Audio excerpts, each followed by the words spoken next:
Hola a todos. En el último vídeo acerca del programa político en materia de energía de los distintos partidos españoles, vimos que la gran mayoría de ellos pide el cierre de las centrales nucleares en un futuro no tan lejano. Y esto no es más que el reflejo de una grandísima preocupación social y de la demonización de esta tecnología. Si preguntas a personas de tu entorno acerca de esta materia, pues muy posiblemente te dirán que las centrales nucleares contaminan muchísimo, que generan residuos radiactivos que van a afectar al medio ambiente de aquí a millones de años y que son muy peligrosas. Y todo esto va a venir acompañado, por supuesto, del grandísimo exitazo, el accidente nuclear de Chernóbil, que también siempre suele venir acompañado de una cantidad tremenda de mitos. Hoy vamos a hablar precisamente sobre esta catástrofe, el accidente nuclear de Chernóbil, que fue la mayor catástrofe del ámbito nuclear y también una de las mayores del ámbito industrial en toda la historia de la humanidad. Sucedió hace exactamente 33 años. ¿Pero en qué condiciones se produjo? ¿Podría ocurrir de nuevo? ¿Qué efectos tuvo?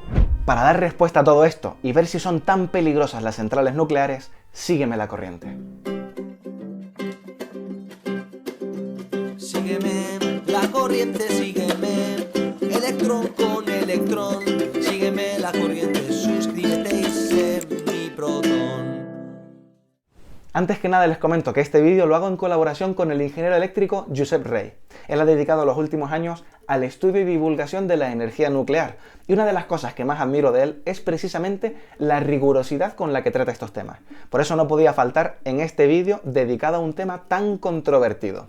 Pero bueno, después contactaremos con él, vamos a no tener tanta prisa y ver primero los antecedentes en torno al accidente de Chernóbil. En primer lugar vamos a situarnos. Chernóbil es una ciudad situada al norte de Ucrania, con una población actual de unos 700 habitantes. Paremos Ucrania vaciada. Y precisamente en la región de Chernóbil es donde se encontraba la central nuclear cuyo accidente ha pasado a la historia. La central se llamaba Vladimir Ilich Lenin, y aunque se ha hecho mundialmente conocida con el nombre de Chernóbil por estar en la región, no tenía relación directa con la ciudad. La ciudad más cercana a ella era Pripyat, a tan solo 3 kilómetros. Actualmente es una ciudad fantasma. Esto es así porque se encuentra dentro de la zona de alienación, también llamada la zona muerta, que hace referencia a toda la zona de exclusión en un radio de 30 kilómetros alrededor del lugar del accidente nuclear. De hecho, precisamente a causa de esto se ha expandido uno de los mitos en torno al accidente, y es que esta zona es inhabitable. Lo cierto es que a día de hoy gran parte de la zona es habitable, incluso con terrenos contaminados. Las dosis de radiación están poco por encima de la radiación de fondo natural, exceptuando ciertos puntos calientes en distintas ubicaciones de esta zona de alienación. Pero volvamos atrás en el tiempo y conozcamos en profundidad el contexto en el que se creó esta central nuclear. Para comprender por qué tuvo lugar el accidente de Chernóbil, hay que entender que su contexto es el de la filosofía de la Unión Soviética en torno a la energía nuclear. Ahorros en construcción, mala calidad de materiales, secretismo, falta de regulación y normativa y un larguísimo etcétera que generaba, digamos, un entorno poco fiable. Después del arranque de las 3 primeras centrales nucleares en la Unión Soviética, en los años 50, la investigación se dejó de lado debido a la abundancia de recursos fósiles. Pero se había sobreestimado su abundancia y en los años 60 empezó un programa nuclear a marchas forzadas. Estados Unidos, Francia e Inglaterra tenían ya sus propios reactores en marcha y los soviéticos decidieron crear su diseño de reactor también, de agua presurizada en este caso, era el VVER. Se buscó por supuesto un diseño barato para construir de forma rápida cualquier central empleando la misma inversión. La tecnología de agua presurizada, a diferencia que la de agua en ebullición, aumenta la presión del agua de refrigeración, de tal forma que se evita que ésta llegue a convertirse en vapor, que llegue a ebullir. Por eso no es la de ebullición, sino que es la de presurizada. En este caso, en la tecnología presurizada, se tienen 3 circuitos de refrigeración, y es después de estos circuitos cuando mediante un generador de vapor ya se pasa ese agua a vapor y se lleva para accionar las turbinas que luego generarán electricidad a través del generador eléctrico. En el caso del agua en ebullición, directamente cuando se está refrigerando el núcleo, el agua ebulle y pasa a vapor. Y ese vapor normalmente se envía directamente a la turbina, sin esos pasos intermedios que teníamos. La intención de los soviéticos para finales de la década de los 80 era suministrar un 40 o 45% de sus necesidades energéticas mediante tecnología nuclear, cerrando su ciclo de combustible nuclear mediante reactores reproductores, que maximizaban la energía que se extraía del uranio. Igualmente, la producción de energía era solamente una de las varias aplicaciones que tenía la tecnología nuclear. Aún así había un problema. La industria metalúrgica soviética no podía suministrar tantísimos componentes como pedía la construcción de nuevas centrales. No se daba abasto con la enorme necesidad que existía e incluso salían componentes y máquinas desde las fábricas sin placas de características. Un auténtico descontrol. Así que se optó por diseñar el segundo tipo de reactor que comentábamos antes, el de agua en ebullición, cuya ventaja fundamental es que era más barato para producirlo en masa. De esta manera apareció el RMBK, un reactor de agua en ebullición moderado por grafito basado en tubos de presión que podía hacerse tan potente como se quisiera, ya que al no existir vasija de presión no había una limitación física a la hora de instalar una potencia u otra. Se podía construir en bloques de 1000, 1500 e incluso 2400 megavatios de potencia, y el hecho de poder recargar el combustible con el reactor aún en marcha le dio aún más interés en la industria. Volvemos de nuevo a la filosofía soviética: construcciones rápidas y baratas y priorizar la capacidad de generación frente a la seguridad. La falta de edificio de contención en los 28 reactores nucleares de la Unión Soviética es un clarísimo ejemplo de esto, porque de haber aplicado los criterios y medidas de seguridad de Occidente, el RMBK no habría aparecido nunca en primera instancia, porque su grandísima envergadura hacía dificilísimo, por cuestiones técnicas y por cuestiones económicas, hacer esa contención necesaria. Otros ejemplos son los trabajos de construcción mal realizados, como soldaduras de mala calidad, terrenos inadecuados, instrumentación defectuosa, planos que no corresponden con la realidad y un larguísimo etcétera. La central nuclear de Kola operó con una malísima calidad de las soldaduras en las líneas de alimentación de agua al reactor, y la razón de que esto ocurriera es que se premiaba al trabajador por la rapidez y no por la calidad de su trabajo. La filosofía de construcción de los soviéticos se mantuvo intacta hasta que los finlandeses compraron 2 de sus reactores, pero con una condición: tenían que llevar edificio de contención sí o sí. Estos reactores terminaron por operar mejor que los soviéticos. Varias personas pusieron en duda la seguridad nuclear en aquellas instalaciones. Un ejemplo es que los sistemas de seguridad se pueden desactivar manualmente, y no hay ningún otro de respaldo.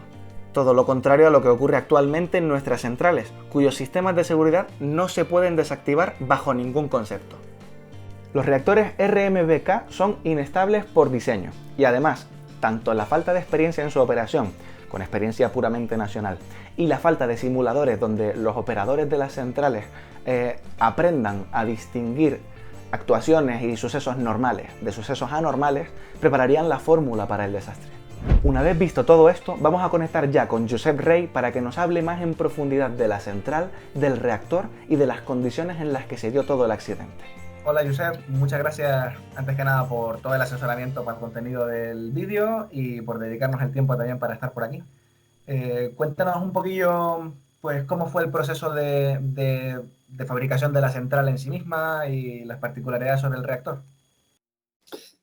Bien, pues para empezar, el complejo de Chernóbil se empezó a construir en 1972, aunque 2 años antes se empezó a construir la ciudad de Pripyat, a 3 kilómetros, para albergar a los trabajadores que estarían viviendo ahí al lado de la central, tanto durante el proceso de construcción como su puesta en marcha. En sí, la estación eléctrica pues, se empezó a construir de bloques de 2 en 2. En 1971, antes de empezar a construir el primer reactor, se encontró una deficiencia de diseño en el sistema de seguridad más principal que tiene una central nuclear, que es el sistema de refrigeración de emergencia del núcleo.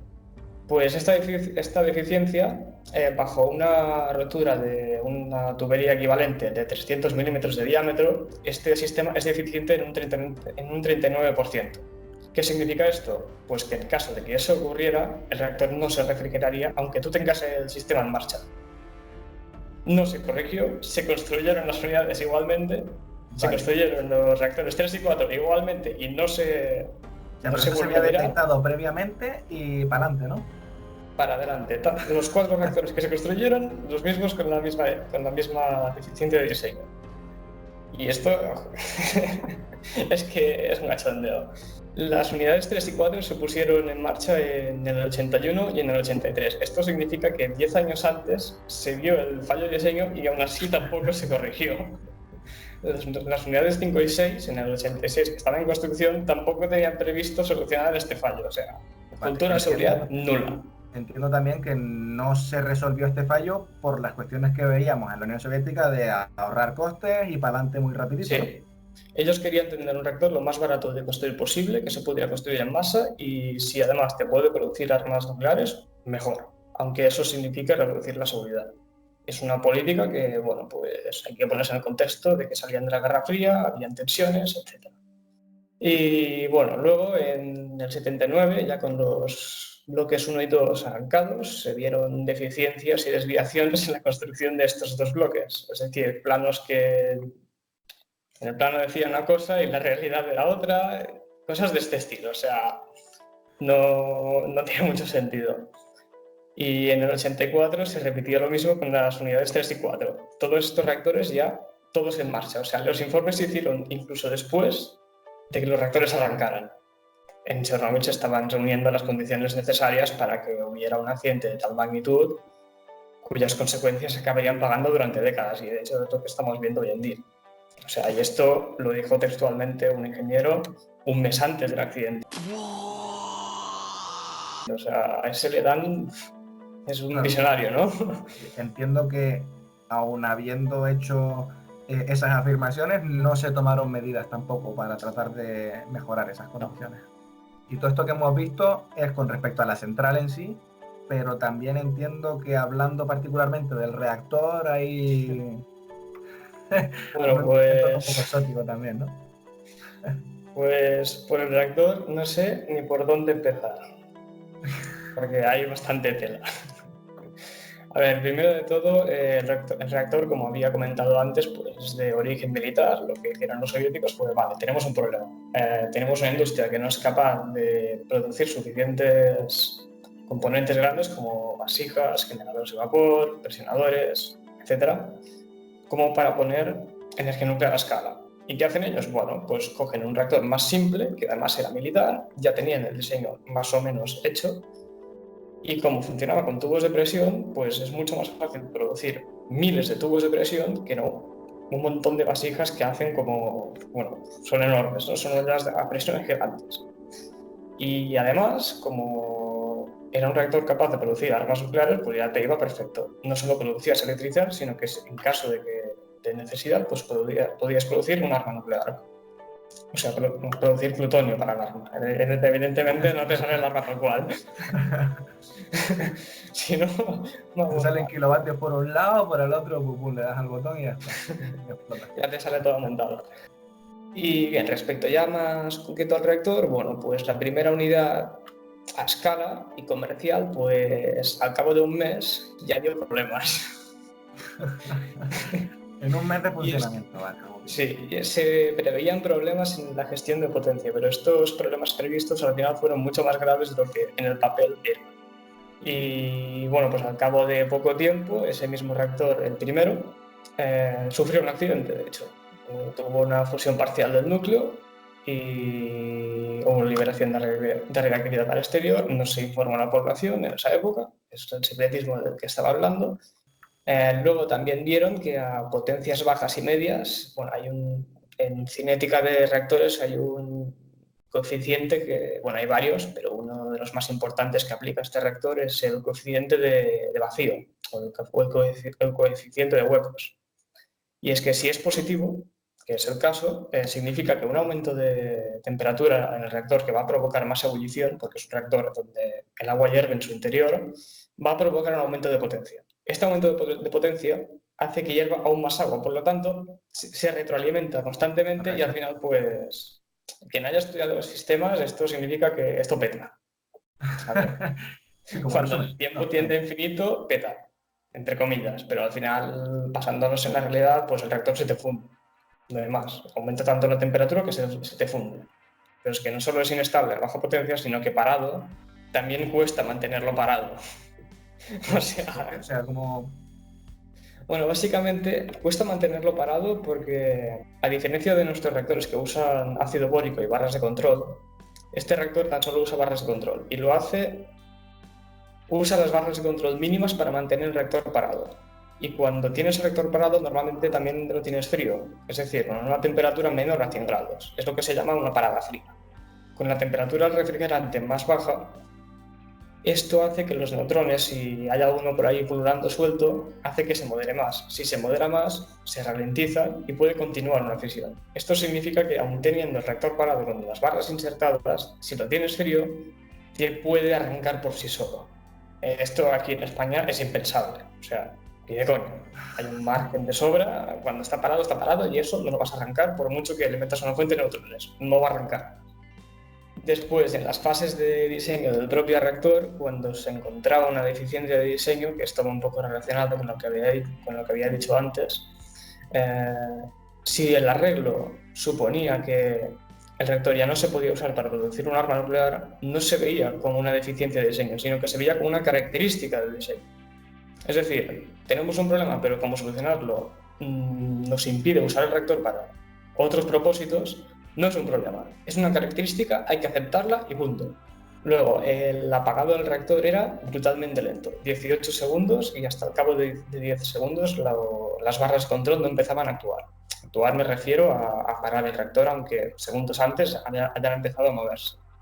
Aquí en España, aparte de que es impensable, nuestros reactores se paran en 2,7 segundos, en el caso de los reactores de agua presurizada, como Vandellós, Ascó, Almara, Citrillo, y en 1,5 segundos en el caso de Cofrentes, en Valencia. O sea, velocidad de respuesta mucho más rápida en caso de que algo vaya mal. Luego, durante el apagado del reactor, paradójicamente, bajo ciertas condiciones, te podía reventar el reactor. Tal cual, o sea... A ver, es un poquito más en detalle. Eso tiene mucha tela. Resulta que las barras de control suelen estar hechas de boro, en el caso de los RBMK instalados en Chernobyl. Pero las puntas de las barras están hechas de grafito, que es un material moderador de neutrones. Esto significa que cuando la barra está en su posición más alta, o sea, totalmente extraída, durante los primeros momentos de inserción, lo que está en el reactor es el grafito. Por lo tanto, cuando se desplaza hacia la parte de abajo, ese grafito está sustituyendo agua. El agua modera, pero también absorbe neutrones. Es decir, cuando los modera, los ralentiza, por lo tanto, continúa la reacción. Pero también los absorbe. Es decir, que esos neutrones pues como que se pierden y, por tanto, mantienes la relación moderación-absorción y mantienes la potencia. Pero si lo sustituyes con grafito, lo que estás haciendo es quitar el efecto absorbedor de neutrones, pero sigues moderando. Y esto provoca un aumento de potencia, ya que en esa zona del reactor está aumentando el flujo neutrónico. Bueno, la cosa es que bajo ciertas condiciones, al pulsar el botón de apagado de emergencia, pues desplazas el agua. Sí, y durante unos momentos se te acelera el reactor, cuando lo que quieras hacer es pararlo. Equivalentemente, esto es como tener un autobús que quieres frenar de golpe, y para frenar de golpe primero tienes que acelerar a fondo. No tiene ningún sentido. Y como pillas algo delante te dejas el pescuezo, que entiendo yo que es lo que pasaba allí cuando querías parar. Luego, en ese caso, antes de frenar, luego ya directamente aceleras, o sea, no te da tiempo ni a frenar. Y bueno, esto de hecho es un punto de no retorno, o sea, bajo ciertas condiciones, parar el reactor o hacer cualquier medida va a significar un accidente sí o sí, y no puedes hacer nada para solucionarlo. Es una característica que, bueno, pues es una característica, no es un fallo de diseño. Conociendo ya todos estos detalles, toca entrar ya en cómo sucedió el accidente, y paradójicamente todo empezó con un test de seguridad. Este consistiría en dejar que la inercia de la turbina alimentase el generador principal de la central, para así alimentar las bombas principales y continuar refrigerando el reactor. Y el objetivo era muy simple: asegurarse de que en caso de fallo eléctrico se continuaría refrigerando el reactor mientras los grupos diésel iniciaban su secuencia de arranque. Pero no fue tan simple su ejecución. Las turbinas de vapor tienen unos coeficientes de inercia, que son unas características inherentes a ellas y las deben suministrar los fabricantes. Pero en la Unión Soviética, los fabricantes, antes de entregar esas turbinas, no hacían los controles ni las pruebas necesarias para poder garantizar esos coeficientes de inercia.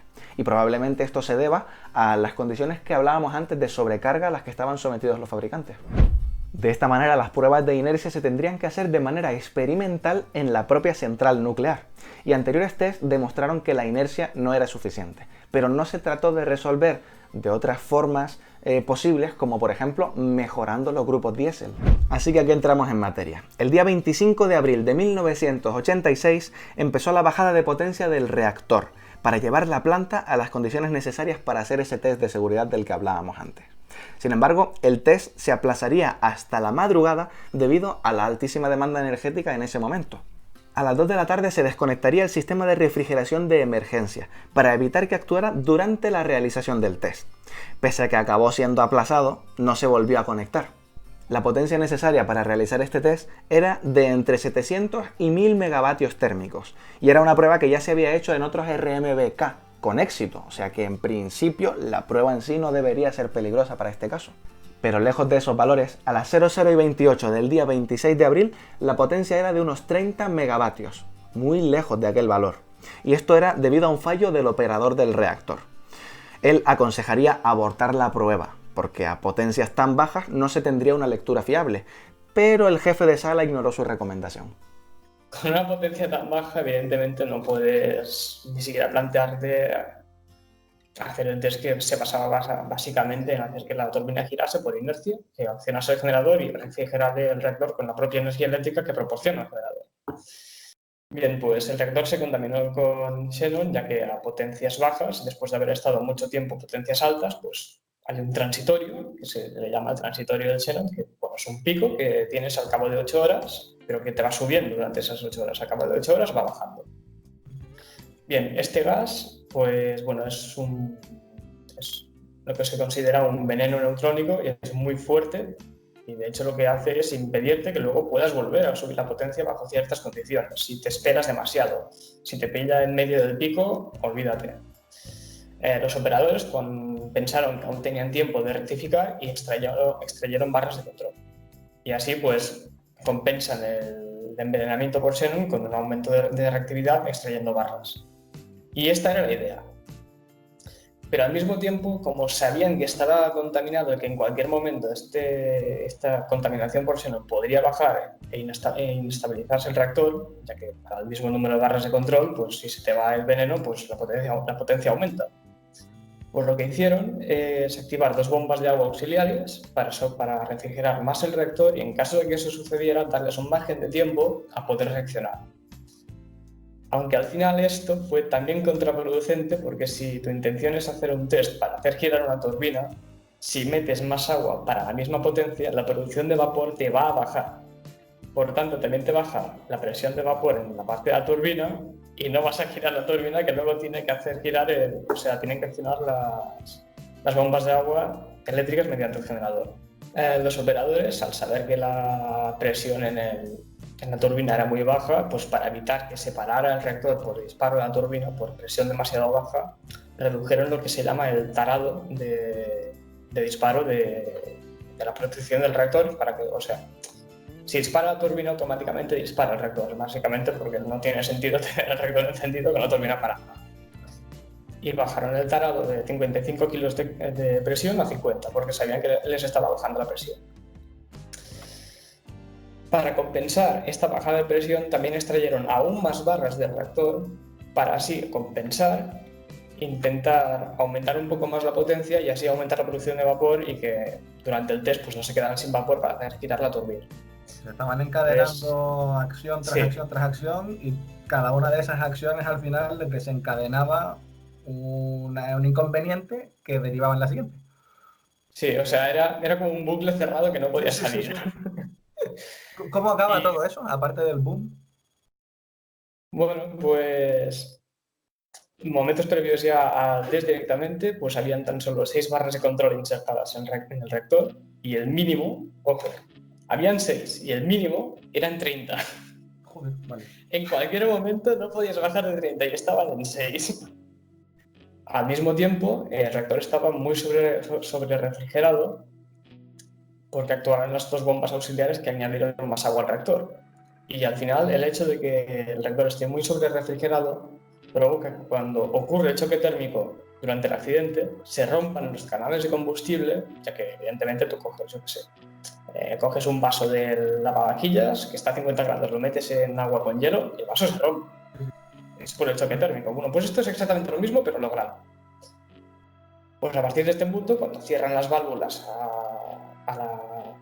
en dirección a la turbina de vapor, conectan los generadores diésel para que vayan empezando su secuencia de arranque y poder sustituir a esas bombas de agua que cuando se queden sin electricidad por parte del generador, pues que hayan otras de respaldo alimentadas por los generadores diésel. Y esa era la idea del test. Al cabo de 20 segundos de cerrar el paso de vapor a la turbina, con el menor caudal de vapor a la turbina, esta iba ralentizándose cada vez más.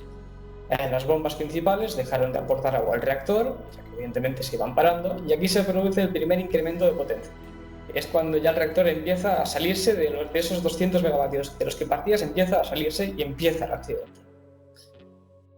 Como había dicho antes, un incremento de temperatura en el reactor provoca un aumento de potencia. Y si se te están parando las bombas con el reactor en marcha y no sustituyes ese caudal, si aumenta la temperatura te va a aumentar la potencia. Por tanto, se cierra el bucle y se descontrola el reactor, tal cual. Como en el fondo del reactor pues, estaba toda la potencia acumulada, empezó el agua a hervir y este incremento de hueco en el reactor, ya que sustituye esa agua por vapor de agua, esto al final es un hueco que tienes. Este incremento de potencia eliminó parte del veneno por parte del xenón, por lo tanto aún te aumenta más la potencia.